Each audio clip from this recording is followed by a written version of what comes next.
बिस्मिल्लाहिर्रहमानिर्रहीम, अस्सलाम वालेकुम रहमतुल्लाहि व बरकातुहू। आज एक अहम प्रोग्राम के साथ आपके साथ हाजिर हैं और इस प्रोग्राम का हमारे साथ हिस्सा बनने वाले हैं मौलाना शोएब सफदर साहब, हमारे मेहमान हैं। और इस प्रोग्राम को होस्ट आपके भाई लुकमान जलीस करेंगे। और मौलाना शोएब सफदर साहब का तारुफ सबसे पहले बहुत ज़रूरी है, तो मौलाना शोएब साहब सबसे पहले आप अपना मुख्तसर सा तारुफ करवा दें हमारे नाजरीन को। अस्सलाम वालेकुम, कैसे हैं आप लुकमान साहब? ठीक ठाक है। जैसे कि आप जानते हैं, आपको तो मैं जामिअतुर रशीद से मैंने कुलियतुश शरिया का 4 ईयर शरिया कोर्स किया था। इससे पहले मैंने इंजीनियरिंग की हुई थी।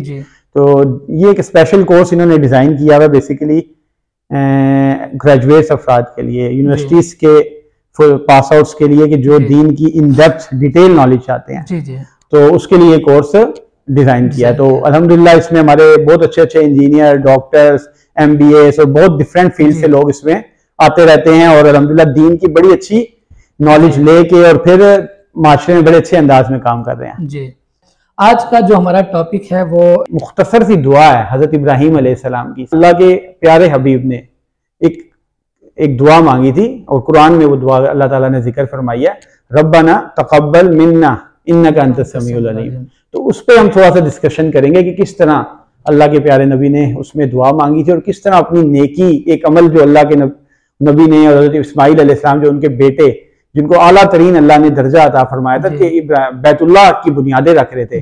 तो इसमें खसूसियत क्या है इस दुआ की ना?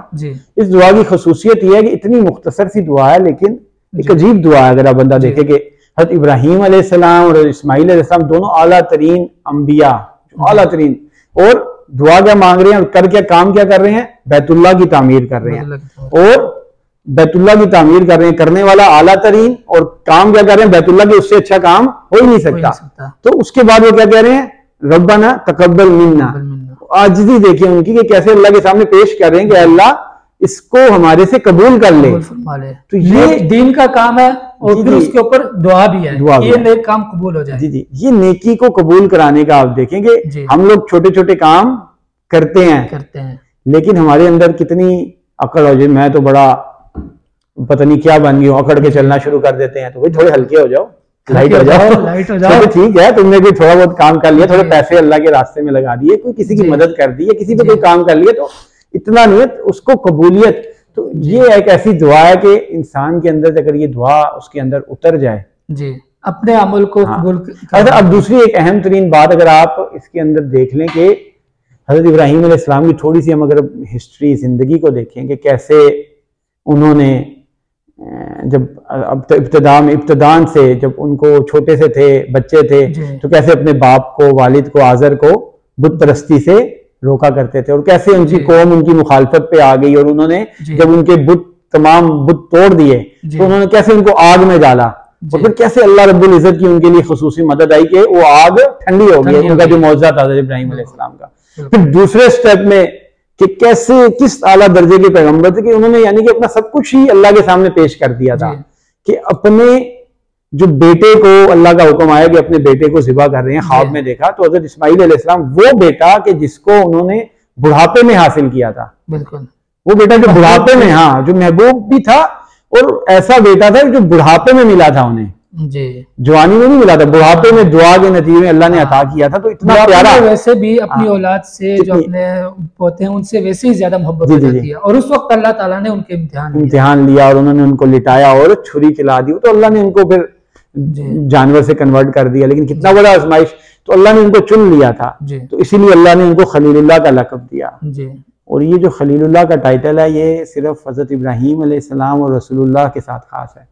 सिर्फ दो ऐसे नबी हैं, जी, दो ऐसे नबी हैं कि जिनको खलीलुल्लाह का टाइटल दिया गया, एक इब्राहीम अलैहिस्सलाम और एक मोहम्मद सल्लल्लाहु अलैहि वसल्लम। तो इतना आला तरीन दर्जा, उसके बावजूद, इतने आला दर्जे पे पहुंचने के बावजूद और इतना खुद सपुर्दगी, अपना सब कुछ अल्लाह के सामने पेश कर देने के बावजूद, जब वो दुआ मांग रहे हैं और काम कर रहे हैं, अल्लाह के हुक्म से बैतुल्लाह की तमीर कर रहे हैं अपने बेटे के साथ मिलके, तो कितनी आजिज़ी से अल्लाह के सामने उसको पेश कर रहे हैं।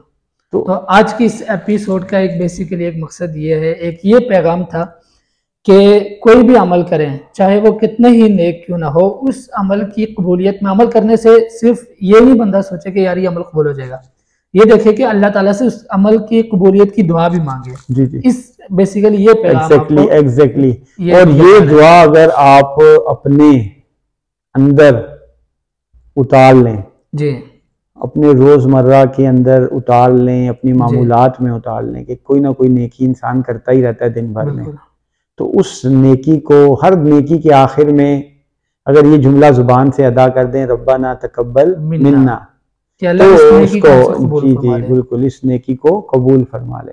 तो उस जुमले के कहने के बाद आपके अंदर से अकड़ निकल जाएगी। इसके दो फायदे होंगे, तो हुरूर नहीं आएगा और अल्लाह के यहाँ कबूलियत, अल्लाह से ताल्लुक भी पैदा हो जाएगा इंसान का, उन्हें की भी ज़ाया नहीं होगी इंशाल्लाह। तो वो इससे ये दो फायदे बुनियादी हासिल होंगे। तो आज के इस खूबसूरत पैगाम के साथ इंशाल्लाह इस उम्मीद के साथ के मज़ीद मुसलसल हम मिलते रहेंगे और इस तरह का ये अच्छा सिलसिला हमारा मज़ीद जारी रहेगा। वस्सलाम।